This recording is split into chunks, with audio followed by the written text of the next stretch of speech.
এখন আমি আছি রাজা হরিশ্চন্দ্র প্রাসাদ, এটা বিরুলিয়া রোড, সাভার। তো এটা অনেকটা আপনার কুমিল্লা ময়নামতি, তারপরে বগুড়ার মস্তানগড়, নওগাঁর সম্পদ বিহারের মতো। এটা আরও সুন্দর, বাট এটা একদম অনেক ছোটো। এটা একটা বৌদ্ধ স্থাপনা।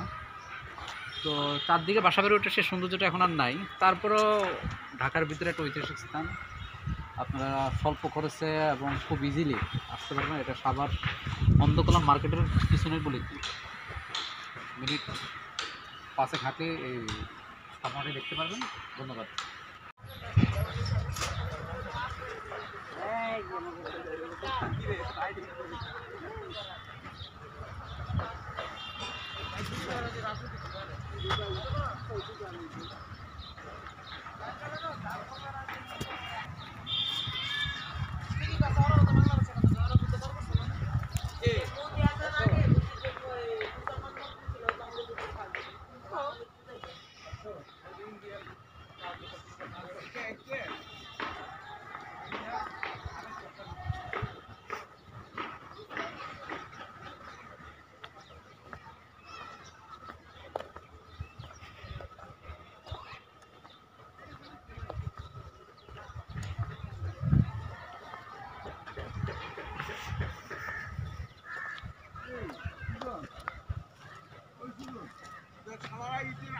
কাজে লাগাইছে।